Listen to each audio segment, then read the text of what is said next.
এত সুন্দর সুন্দর ফলগুলো যখন বাসায় থাকে তখন কিন্তু আমার কাস্টার্ড বানাতে খুব বেশি ইচ্ছে করে। আর আমার হাজবেন্ডও বলে আজকে অনেকগুলো ফ্রুটস আছে, কাস্টার্ড বানিয়ে ফেলো। এই যে দেখেন ঝুড়ি ভর্তি সব রকমের ফল কিন্তু আছে। আর এই যে ব্যাতের ঝুড়িতে ফ্রুটসগুলো দেখতে এত সুন্দর লাগছিল, আমার ইচ্ছে হচ্ছে সাজিয়ে রাখি। যাই হোক, চলেন কাস্টার্ডটা বানিয়ে ফেলি। প্রথমে আমি কিছু সাগু একটু সিদ্ধ করে নিচ্ছি, জাস্ট সিদ্ধ করে পানিটা সেঁকে নিয়েছি। আর হচ্ছে এখন এখানে 1/2 লিটারের একটু বেশি হবে ঘন তরল দুধ, 2 টেবিল চামচ দিয়েছি কাস্টার্ড পাউডার, যে কোনো ব্র্যান্ডের নিতে পারেন কাস্টার্ড পাউডার। আর আজকে আমি এটা বানাবো হচ্ছে কনডেন্সড মিল্ক দিয়ে। এত বেশি মজার হয় কনডেন্সড মিল্ক দিয়ে আপনি কাস্টার্ড বানালে। সামান্য একটু লবণ দিয়েছি, কারণ লবণ ছাড়া কিন্তু এই মিষ্টি খাবারের স্বাদটা কিন্তু পারফেক্ট আসে না। আমি প্রায় এখানে একটা কোটার 3 ভাগের 1 ভাগ দিয়েছি কনডেন্সড মিল্ক। এখন চুলায় জাস্ট জাল করে একটু যখন বলক উঠে যাবে তখন আমি এটা নামিয়ে ঠান্ডা করতে দিয়ে দিব।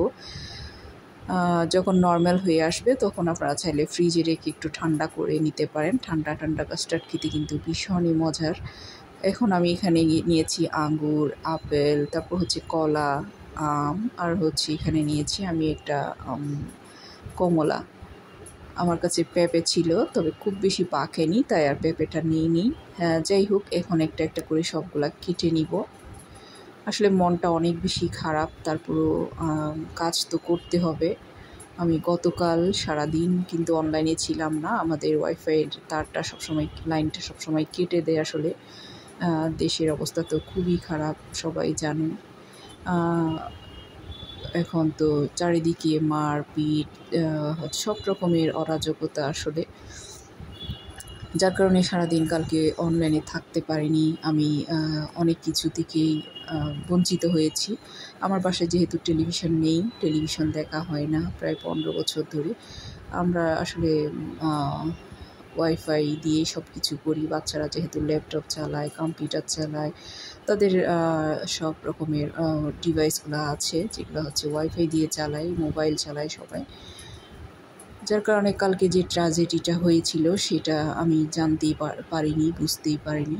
সকালে যখন শুনি আর আমার ওয়াইফাইয়ের যখন লাইনটা আসে দুপুর গড়িয়ে যায় তখন আমি যখন মোবাইলের ডাটা অন করি, শুধু ভিডিও ছবিগুলো আসতেছে। আমি আসলে কল্পনাই করতে পারিনি এত বড় একটা ঘটনা যে আমাদের দেশে হয়ে গিয়েছে। আমার মেয়ে সকালে আমাকে একটু ইঙ্গিত দিয়েছিল, কারণ আমি এগুলো সহ্য করতে পারি না। যাই হোক, আমার মন খুবই খারাপ ছিল। আমি এই ফ্রুটসগুলো কাটতে কাটতে আপনাদের সাথে একটু শেয়ার করছিলাম আর কি। এত খারাপ লাগছিল, আমি আসলে সারাক্ষণ শুধু কাঁদছিলাম। যখনই আমি মোবাইলটা অন করি কিংবা আমি কোনো পোস্ট কিংবা ভিডিওগুলো দেখি, আমার 2 চোখ বেয়ে শুধু পানি পড়ে। এত কষ্ট হচ্ছে আসলে। এত ছোট্ট ছোট্ট বাচ্চাগুলো এইভাবে পুড়ে মরবে, কিংবা তাদের বাবা মা কীভাবে সহ্য করতেছে জানি না। আল্লাহ তাদেরকে সহ্য করার ক্ষমতা দিক।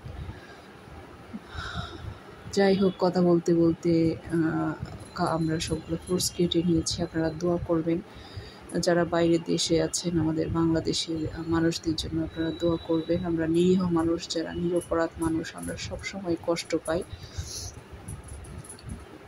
যারা কিছুতেই নেই তারা আসলে কষ্টটা পাচ্ছে।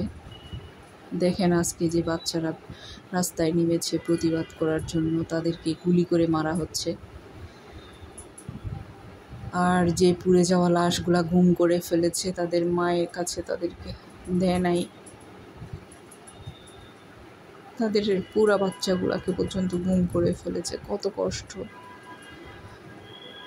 যাই হোক, আমি এখন হচ্ছে ফ্রুটসগুলো কেটে সবগুলা নিয়েছি, আর হচ্ছে যে কাস্টার্ড যে বানিয়ে রেখেছিলাম সেটা দিয়ে দিয়েছি। এখন দিচ্ছি হচ্ছে আমি এখানে দেখতে পাচ্ছেন, এটা হচ্ছে তুকমা দানা আমি ভিজিয়ে রেখেছিলাম আগের থেকে। তারপর যে সাগু সিদ্ধ করে রেখেছি সেটাও দিয়ে দিয়েছি। তারপরে এখন সবগুলো ফ্রুটস কিন্তু আমি দিয়ে দিচ্ছি এখানে। আমি গতকালকে সারাদিন কোনো ভিডিও দিতে পারিনি, আজকে সারাদিনও কোনো ভিডিও দিতে পারিনি। আমি সকাল থেকে যখন এই খবরটা শুনি তখন থেকে আমি খুব বেশি ভেঙে পড়েছিলাম। আমি বারবার শুধু কাঁদছিলাম।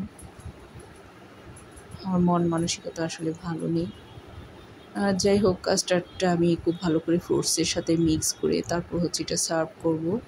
আপনারা কনডেন্সড মিল্ক দিয়ে কাস্টার্ড বানাবেন, দেখবেন কাস্টার্ডের স্বাদ অনেক গুণে বেড়ে যাবে।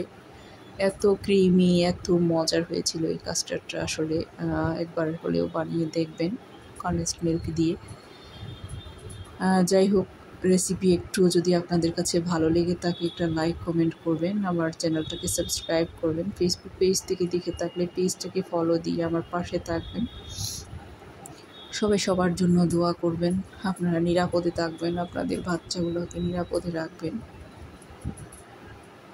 বাচ্চাগুলোকে যখন এত কষ্ট হতে দেখছি আসলে কলিজাটা ভেঙে যাচ্ছে। যারা পুড়ে গিয়েছে তারা কী পরিমাণে কষ্ট পাচ্ছে